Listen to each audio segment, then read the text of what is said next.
Hey, Amy, how are you? Hi, I'm doing great. How are you?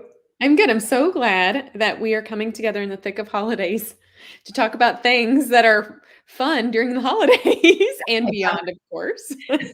like conversations, really hard conversations Really hard. with family. Yeah, what is it? Like the holidays are supposed to be fun. And yet, if you have unfinished business to come to the table together and have a meal together, it's really hard to have fun conversations when there's the elephant in the room. And I know that's been a part of your story, your book story, your life story. And right before we went live, I said, you know what? I haven't talked to you since Thanksgiving. And I'm curious how Thanksgiving went as you sit around with your family and beyond, continuing to build upon relationships that are at the heart of your book.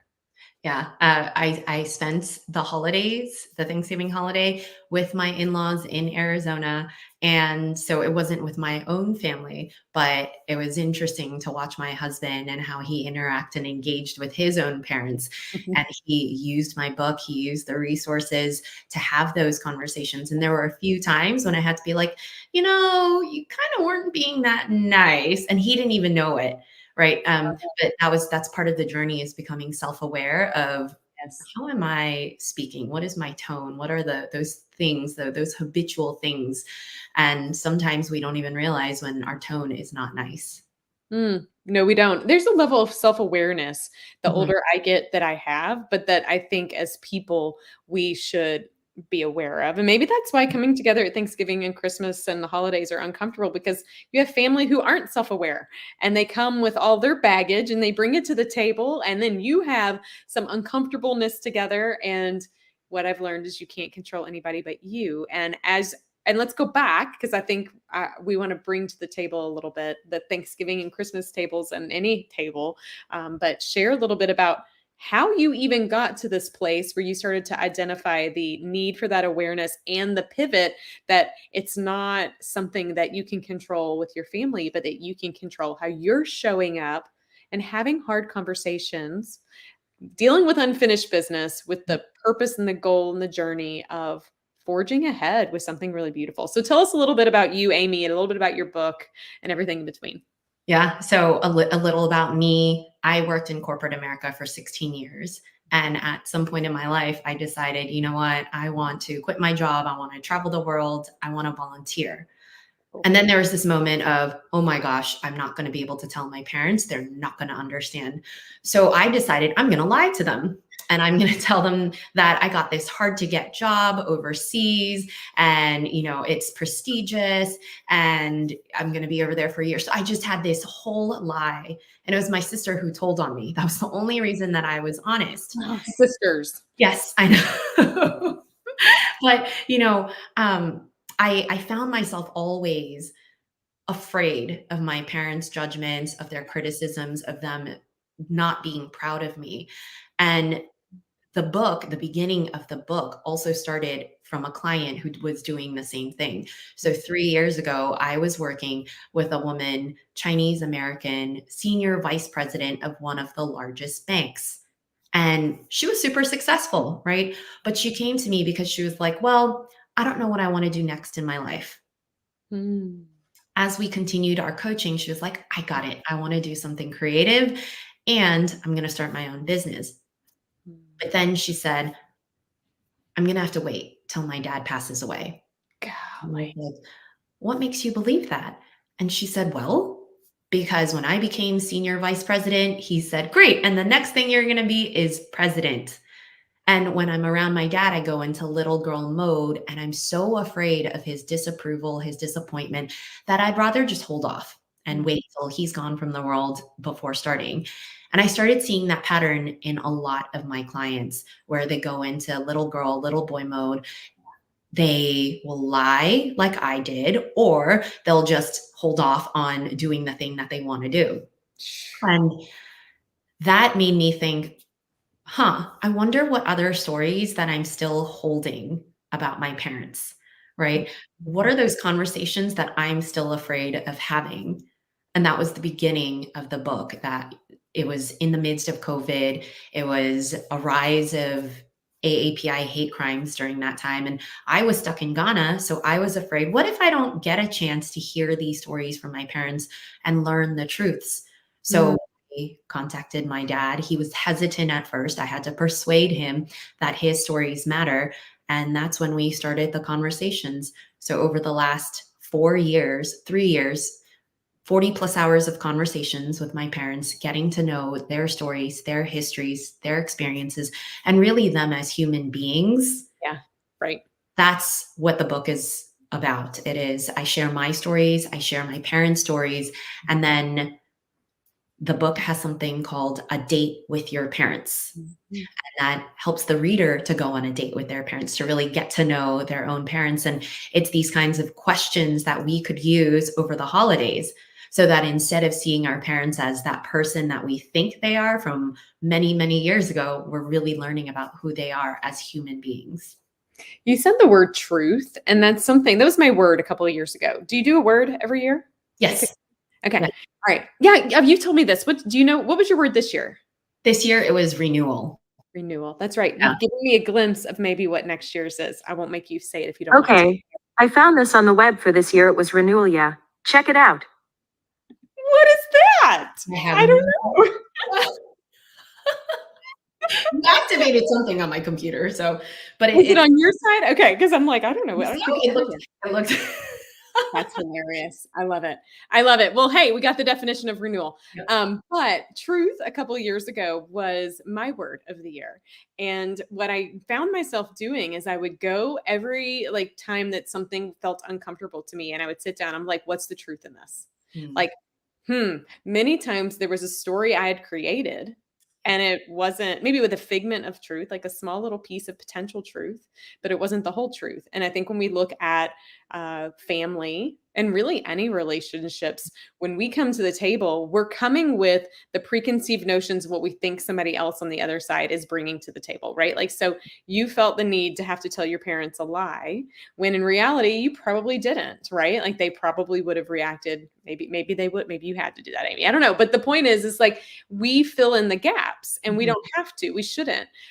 Your approach to navigating and learning from them actually throws out any need to create your own truths because you're given the chance to actually uncover the real ones. Yeah. What came from that? Because I know it was something really beautiful.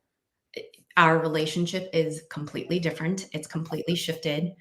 I will say, I'll share a couple of stories. So for one, I'm a public speaker. I'm a keynote speaker. And a few months ago, my dad had to take me to the airport at 6 a.m. And I said to him, I appreciate you taking me, go home, get some rest. Prior to this, he used to say, who would pay you to speak? I'd pay you to shut up, right? Jokingly, but it still burns when your parents say that to you. And when he dropped me off and I told him to go home to rest, he said, seeing you go do your thing gives me energy. I'm not tired, right? And I was like, who are you? That's And awesome. I think the even bigger thing was I was going through and getting fertility treatment and having embryo transfers. And in May, I had an unsuccessful embryo transfer. It failed. And I told my parents that I was doing the embryo transfers, but I hadn't told them yet that it failed. And my dad called me up and he said, hey, how's it going? When do you find out? And I was so afraid to tell him because with my sister, when she had a miscarriage, they blamed her. And that was like 7 or 8 years ago. They blamed her. And I was like, well, I already feel kind of crappy about this. And I don't really want to be blamed. So my entire body went into this like clenched fight, flight, freeze. And my dad asking me that, I was like, maybe I should lie. Maybe I should go back to resort to my old way of ways. yeah. But then I was like, no, I wrote a book. I have a message. I got to listen to this message. So I was like, there's no baby. And I was like bracing for a response and criticism. And I was so surprised. He said, Amy, life is funny and fate. Sometimes things happen and sometimes they don't, but that's just fate. And so don't blame yourself. And I was like, who Who is this man? like, "Are you my father?" And then my mom picks up the phone because they still have a landline. So she picks up, she's like, "Amy," and I was like, she's gonna say something like she's gonna do it. And I was ready for it. And she goes, "Are you crying? Do you need some food? Do you need me to come over?" And I was like, "Oh my gosh, like who are these people?" And it continues. Even yesterday, I had an experience where I went into this mode of maybe I should lie. And my brain was kind of going like, what do I say? What do I lie? And then there's this moment of I'm just gonna tell them the truth and see what. Mm. And there was no judgment, no criticism. They were just like, okay, like, so it's to your point, we make up all these stories, we live in these realities, these perceptions of who our parents were. Maybe from many years ago, that was the reality, but it could also just be our stories that we're living in. And people can change. That's Yes. the beautiful part of the process. I suspect as you came to the table and truly cared about listening, not talking and like dictating, but listening to them, that they felt like their stories mattered. They felt like they could be heard. They felt like they didn't have to have a defense up. And in that process, not only did your relationship change, but you both individually as people changed. Oh, yeah. So Yeah. people can grow and evolve. Like you're not ever stuck in one way. And I think if we make that shift, not only in like our home families, but with the people we come in contact with at work or our peers or our neighbors, then, nothing's unfinished business. Everything will be unfinished. Nothing is finished. Yep. And it is, I say this in my book, it is an ongoing thing. It's not like, oh, yay, we have a great relationship. It's done. I don't need to do any work. Right. Relationships always take time. And, my husband and I, we attended a workshop with the Gottmans. They're a relationship couple, therapist couple. And we attended a workshop. And one thing that he said that has stuck with me is that people are constantly changing Mhm. and you forget that. Yeah. And you assume they are the same person from 5, 10, 15 years ago, and they're not. And so in any relationship that you're in, you have to continuously be open and curious and wonder, who are they today? Not who they were when, your stories were formed. Oh my gosh, that is big. Like I think about and when you ever come to that with Mhm. the realization that maybe you had beef with somebody one day, right? Or there was a problem that you were like the person they are, if you're wanting to move through it, they might want to too. Like they may have moved past that we don't have to stay stuck back there. That is really powerful. Yeah. That is Yeah. powerful. What did as you were so you were building this relationship with your own family, probably not with the intention of writing a book about it. What did they think when you decided that you wanted to write a book about it? Uh, my parents were like, "Why would anybody want to hear about our story?" And I told them because it will help them to understand like where we Mhm. started, where we're going, and I told them your advice will make such a big difference for Yeah. people and it will help people. And one of the things my dad has always been adamant about is, parents love their children. Even if they're not perfect parents, they try, Mhm. right? Lots of parents will make mistakes because we're all human. Yeah. And he said, but parents try their best. They brought you into the world. They're doing their best. Yeah. And it kind of sucks when kids don't see that. And he's like, and all I ever want is for kids Mhm. to see that and to have a stronger relationship with their parents. And so I said to him, well, guess what? By us sharing our story and our journey, it will help other people. And so after I told him that, he was like, okay, fine. I'm up for it. And a lot of people actually ask me, they're like, don't your parents like aren't they kind of hesitant that you're just airing all your dirty laundry out? And I'm like, well, they're older. And also they're like, well, if it can help people, then it's worth it. Yeah. Yeah, well, that's how growth happens, Yes. right? Like if we kept all of our knowledge just to ourselves and hoarded it, then like how would the world evolve? It wouldn't. You have to share.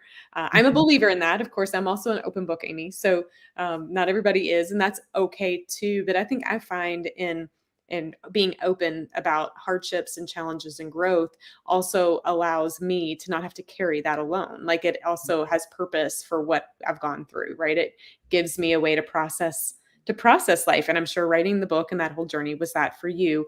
I think about, there's something I say about books. that I think has relevance to your message. I say, I had actually was a pastor at church once who acknowledged this in his sermon, and it stuck to me when I think about books. He said, and I've equated it to books build bridges and break down walls, that it Mhm. allows us to share something that is raw and real and beautiful and honest and vulnerable with someone else that maybe we would never have been able to talk to or wouldn't be open to hearing what we're talking about.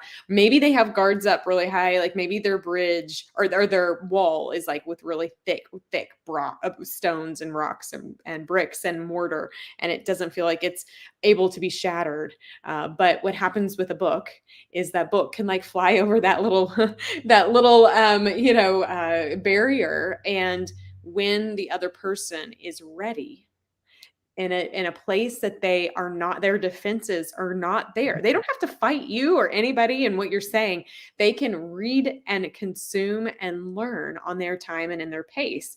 And what happens from that is what I think happens when we travel the world, when we meet new people, when we talk to people we are different with or don't understand or whatever. It allows us to better see people in different lights. And I feel like a book does that. It starts to break the mortar. Before you know it, you can create some sort of bridge. Maybe it's a rocky one with like holes in it and you might fall, or maybe it's really sturdy and has concrete, footers or whatever. But the point is it allows for connection. And you did that in the conversations with your parents. You do that in conversations with other people, but your book is now doing that, and it's encouraging other people to do that. Tell us a little bit about the impact of what your book has had and the feedback you're getting since your book came out. This is what warms my heart the most is because I put that book out there because I want people to have Mhm. this different relationship because I know how beautiful it can be. So I'll share two stories. One was I got a random message from someone who said, "Oh my gosh, reading your book, I feel less alone." I didn't Mhm. realize that other people were experiencing this. And as a leader in my organization, as a parent, I'm going to parent my kids differently. I'm going to teach my children that they don't have to fit into the mold. They can be authentic and be part of the group and with everybody else. And as a leader, I have a different perspective of what belonging and inclusion really mean. And so that was amazing. That is And fun. then the other person that emailed me, she said, I didn't think it was possible. And I used some of the things, tools, and questions and things in your book. And I did not think that my mom could be a different way, Mm. but I tried it and I was pleasantly surprised because she proved me wrong. And she's like, I'm not ready to use everything from your book yet, Yeah. but I'm dabbling and I'm going slow. And she's like, thank you so much. And so just the stories that I'm getting from random people, from strangers, people messaging me, reviews that are being posted, I'm just like, it's doing something. Like people are realizing that Mm. their parents are humans and realizing the humanity in their parents. Yeah, at the end of the day, we all put our clothes on the same, right? Like we all are individuals trying to just leave a legacy of some sort. Like Mhm. we want to leave, I really believe at the core of who we are, we want the world to be better than how we found it. Mhm. And but as we were talking before we pressed record or go live, we were talking about being parents has evolved me and how I see people, that there's not only one way from point A to point B. There are a lot of ways to get Mhm. something accomplished or something done, and my way is not the only way. And that is a hard life lesson that perfectionist Stephanie has had to learn over time. But it helps me realize that like I would like my journey with certain relationships or things in life to go this way, but it doesn't have to, and it won't. That Yeah. many times it takes lots of twists and turns. Yeah. And oftentimes on our journeys, we don't focus as much on what we can control. We're focused on how can I change everybody else around me? And if you think about the last time somebody tried to change you, It didn't what go well. you probably resisted, right? Yeah. And so we're constantly focused on how can we change our parents, our partners, our insert name, right? But the only thing that we have control over is ourselves. And the other thing is at the end of the day, all of us, we just want to be understood. Yeah. right? We don't want people changing us, even if we know we should. We don't want people changing us. We just want to be heard and understood and have our voices matter. And it's the same thing with our parents, with our partners, with our kids. And so how can we do that, especially with the holidays as we're entering time with family, and we have all these stories running in our heads of, well, who's this person and how are they going to do, and this is going to irritate me. Well, can we approach these conversations with more openness, curiosity, empathy, and really look at them as a whole new person? Like, I wonder who you are, and ask those questions to get to know them. Oh my gosh. Yeah, that's going to be hard, Amy. That's not easy, but that requires something that another author told me once is that your desire to change has to be greater than your comfort for existing and staying how you currently are. And so if you really want something, you have to be open to it, to the consideration that maybe the path looks different. You mentioned the holidays. We're about to head into them. What would be one tip? I know your book is full of tons. What would be a tip that you could give us as if we've got some unfinished business we're dealing with and we're a little nervous? What would be something you would tell us to do? Start with why. And this goes to exactly what you had just said. Start with why. Why do you want to finish well, it'll never be finished, but why do you even want to approach that unfinished business? Why do you want to have a different sort of relationship with the people around you? And what kind of relationship do you want? Because the path is hard. Mhm. Over those 40 plus hours of conversations, I had lots of big emotions, tears, resentment, fear, like all kinds of things, right? And so it's not an easy path, but having that why kept me going. And so it's really like, what is your why? And keeping that top of mind as you embark on this journey, especially when people start triggering you and pushing your buttons, knowing that and keeping it top of mind. Like write it down, put it on a business card that you can keep in your pocket or something. And like when you feel yourself triggered around the meal table, like go and pull it out and go, okay, this is what because you almost have to hold yourself accountable to it Mhm. too. It's really easy to run away from it. But if you Mhm. really care about that, you have to do the hard things. Yeah. That's a really good piece of advice. So we're headed into the holidays. You've got a holiday promotion going on, right? Tell us a little bit Yes. about it, friend. Yeah. So over the holidays up until the end of the year, if you purchase one of my books from any retailer and it's available on Amazon, Barnes and Noble, bookshop.org, everything online. So you buy a book, and if you go to my website, which is unfinishedbusinessbook.com, there's a place for you to submit your receipt, and then you get a free ebook code that you can gift to whoever you like. That's awesome. So this is the gift that keeps on giving. Not only do you learn, but imagine what it would look like if there was a relationship you needed to spend some time repairing and you bought the book and you shared the other, maybe with the other side, with the lens of saying, I'm coming to the table. Hmm. Would you be up for it? That Yes. sounds risky and scary, but it is changing lives, Amy. You Yeah. hear it regularly. People are telling you this. Yes, all the time, and people are also sharing the book with, like, the person The person. yeah, the person that they wanna have a stronger relationship with, and they're saying that it's resonating, and then they're both able to approach the conversation from the same lens. That's amazing. What a gift, truly. Like we focus in this season of giving on physical gifts, but a repaired relationship or the path to repairing it, that is a bigger gift than could ever be packaged into a box with a bow. That is something that is mending and healing hearts. It opens doors and gives us a brighter future. And it's also this gift you give yourself of not Mhm. carrying that burden. It's a lighter journey. Gosh, thank you for doing the hard stuff. Thank you for going to your parents and saying, I want to do these really hard things because I feel like this is important. I'm thankful to them for allowing you and being open in the journey. I'm thankful for Mm. you to write it down and to share it. And I'm also thankful for you being here today and sharing a glimpse of it with those listening. Amy, is there anything I missed today or anything else you want to share? Just have those conversations, have the courage to have the conversations. It is worth it in the end. It is worth it. Okay. I have some that I need to have, Amy. Thank you for holding me accountable. But I am excited. Thank you for being on with me today. This was a lot of fun.